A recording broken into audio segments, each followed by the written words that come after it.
Hello friends, तो आज के इस वीडियो में हम डिस्कस करने वाले हैं आईटीआर फाइल करने के बेनिफिट्स के बारे में। क्योंकि जो आपके द्वारा आईटीआर फाइल की जाती है वो आपके ऊपर एक बर्डन नहीं है, ये आपका एक राइट होता है। और यदि आप अपने राइट का टाइमली एक्सरसाइज करके आईटीआर फाइल कर देते हैं तो उस केस में गवर्नमेंट के द्वारा मिलने वाले कई सारे बेनिफिट्स जो है वो आप ले सकते हैं।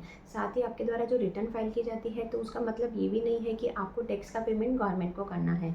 क्योंकि अब यदि आपकी फाइनेंशियल ईयर 24-25 की इनकम यदि बेसिक एग्जाम्पशन लिमिट से ज़्यादा है, लेकिन यदि आप ओल्ड टैक्स रेजिम में आईटीआर फाइल करते हैं तो उस केस में यदि आपकी इनकम 5 लाख रुपए से कम है और न्यू टैक्स रेजिम में यदि आप अपनी आईटीआर फाइल करते हैं तो उस केस में यदि आपकी इनकम 7 लाख रुपए से कम है तो उस केस में आपको कोई भी टैक्स का पेमेंट गवर्नमेंट को नहीं करना है।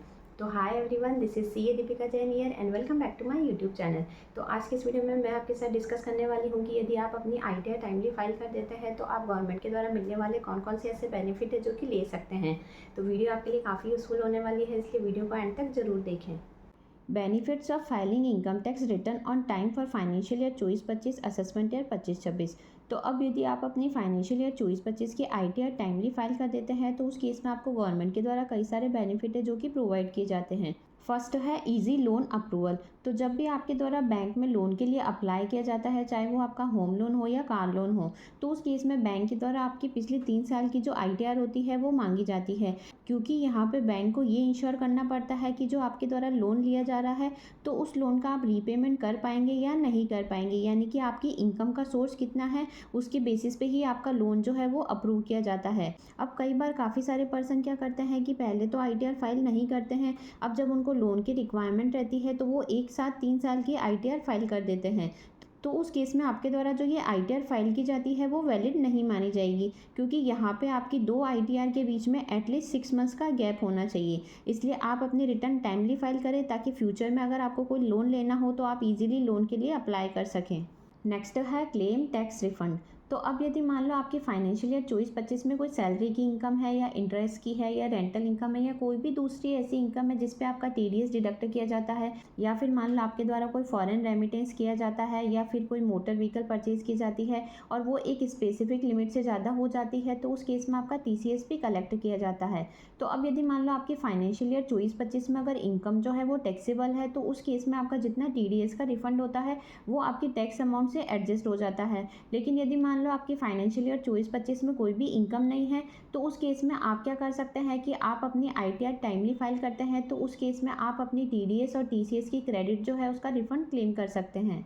नेक्स्ट है इनकम एंड एड्रेस प्रूफ। तो अब कई बार क्या होता है कि आपकी जो इनकम टैक्स की रिटर्न होती है वो आपके एड्रेस का वेरिफिकेशन करने के लिए वैलिड मानी जाती है, या कई बार ऐसी सिचुएशन भी आ जाती है जहाँ पर आपको गवर्नमेंट को प्रूफ देना पड़ता है। तो उस केस में आपका जो इनकम टैक्स का रिटर्न होता है वो आपका एक इम्पॉर्टेंट डॉक्यूमेंट होता है, क्योंकि उसमें आपकी सारी डिटेल होती है कि आपका नेम, आपका एड्रेस, आपका पैन नंबर, आपकी इनकम कितनी है, आपने कितना टैक्स का पेमेंट है जो कि गवर्नमेंट को किया है।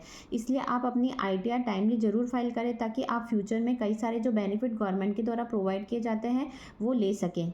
नेक्स्ट है क्विक वीज़ा प्रोसेसिंग। तो अब यदि मान लो आपको वीज़ा के लिए अप्लाई करना है तो कई सारी एम्बेसीज और कंसल्टेंट होते हैं जिनके द्वारा आपके पास्ट ईयर के रिटर्न्स जो है वो मांगे जाते हैं, क्योंकि आपके रिटर्न के थ्रू ही चेक किया जाता है कि आपकी इनकम का सोर्स क्या है और जिस पर्सन को इंडिया के बाहर भेजा जा रहा है क्या उसके पास इनकम का सोर्स है या नहीं है। या फिर मान लो कोई पर्सन है जो कि एजुकेशन पर्पस के लिए अगर बाहर जाता है तो उस केस में उसके पेरेंट्स के आईटीआर चेक किए जाते हैं कि उनके पेरेंट्स की इनकम का सोर्स है या नहीं है।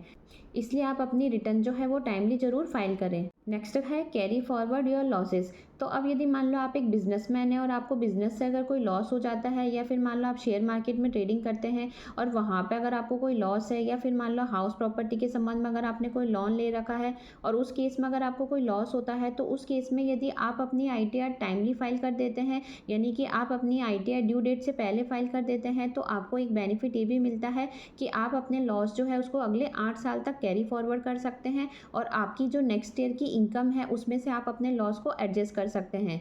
इसलिए यदि मान लो फाइनेंशियल ईयर 24-25 में आपकी कोई भी इनकम नहीं हो, लेकिन यदि मान लो आपको कोई लॉस हो रहा है, तो उस केस में आप अपनी आईटीआर जरूर फाइल करें। नेक्स्ट है ऑब्टेनिंग गवर्नमेंट टेंडर्स। तो तो अब यहाँ पे जो कॉन्ट्रैक्टर्स होते हैं या बिजनेसमैन होते हैं जिनके द्वारा गवर्नमेंट के टेंडर में अप्लाई किया जाता है, तो यहाँ पे जो टेंडर स्क्रूटनी कमेटी होती है उसके द्वारा ये चेक किया जाता है कि जो बिजनेसमैन या कॉन्ट्रैक्टर्स हैं उनके द्वारा जो पिछले साल की आईटीआर फाइल की गई है उसमें उनका टर्नओवर कितना है। क्योंकि यहाँ पे गवर्नमेंट के द्वारा ये देखा जाता है कि यहाँ पे जो कॉन्ट्रैक्टर या बिजनेसमैन है वो गवर्नमेंट के टेंडर के लिए एलिजिबल है या नहीं है। यानी कि यहाँ पे आपकी फाइनेंशियल पोजीशन को चेक किया जाता है और देखा जाता है कि आपकी इनकम क्या है, आपकी इनकम के सोर्सेज क्या है।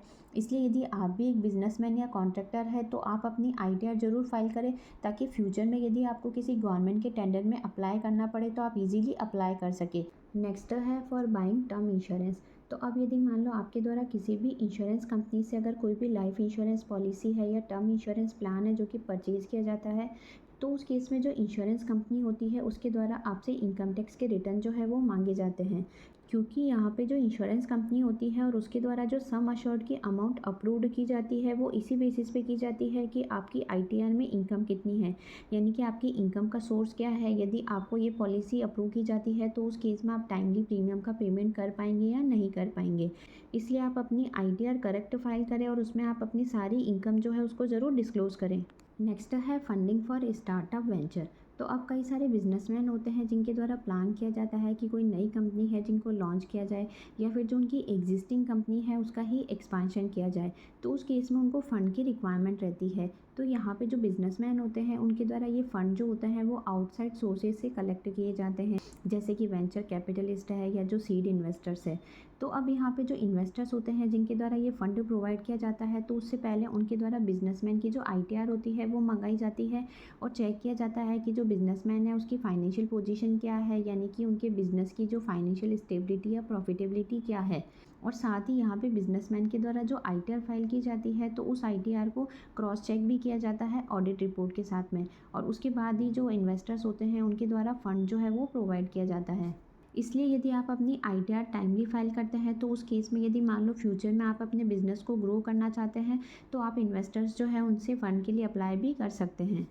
नेक्स्ट है benefits for independent contractors and professional. तो अब क्या होता है कि जो आपका एम्प्लॉयर होता है या जो टीडीएस डिडक्टर होता है उसके द्वारा जो फॉर्म 16 या 16A प्रोवाइड किया जाता है, तो उस केस में ये कॉन्ट्रैक्टर्स या जो प्रोफेशनल होते हैं उनके लिए अर्निंग का एविडेंस होता है। लेकिन जो सेल्फ एम्प्लॉयड इंडिविजुअल होते हैं या जो इंडिपेंडेंट कॉन्ट्रैक्टर होते हैं, यदि उनके द्वारा अपनी आईटीआर टाइमली फाइल की जाती है तो उनकी अर्निंग का जो एविडेंस है वो उनकी आईटीआर ही होती है। नेक्स्ट है अवॉइड पेनल्टी। तो अब यदि मान लो आप अपनी आईटीआर जो है वो टाइमली फाइल कर देते हैं, यानी कि अगर आप अपनी आईटीआर ड्यू डेट पे फाइल कर देते हैं तो उस केस में आप पेनल्टी से भी बच जाते हैं। क्योंकि यदि मान लो आपकी इनकम 5 लाख रुपए तक है और उस केस में यदि आप आईटीआर फाइल नहीं करते हैं तो आपको 1000 रुपये की लेट फीस का पेमेंट करना है। और यदि मान लो आपकी इनकम 5 लाख रुपये से ज़्यादा है और उस केस में यदि आप आईटीआर फाइल नहीं करते हैं तो वहाँ पर आपको 5000 रुपये की लेट फीस का पेमेंट करना पड़ सकता है। इसलिए यदि आप अपनी आईटीआर टाइमली फाइल कर देते हैं तो उस केस में आप लेट फीस से भी बच सकते हैं। एंड लास्ट है अवॉइडिंग स्क्रूटनी एंड पेनल्टीज़। तो अब यदि मान लो आप अपनी आईटीआर टाइमली फाइल नहीं करते हैं या आप अपनी आईटीआर लेट फाइल करते हैं, तो उस केस में यदि आप इनकम टैक्स डिपार्टमेंट के नोटिस में आ जाते हैं तो इनकम टैक्स डिपार्टमेंट आप पे पेनल्टी भी इम्पोज कर सकता है और साथ ही आपको कई सारे लीगल कॉन्सिक्वेंसेस भी बियर करने पड़ सकते हैं।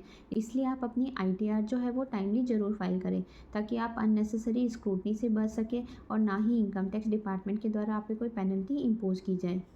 तो आई होप आज की जो ये वीडियो है वो आपके लिए काफ़ी यूज़फुल रही होगी। वीडियो से अगर किसी तरह की हेल्प मिली तो चैनल को लाइक शेयर एंड सब्सक्राइब करना ना भूलें। Thanks for watching.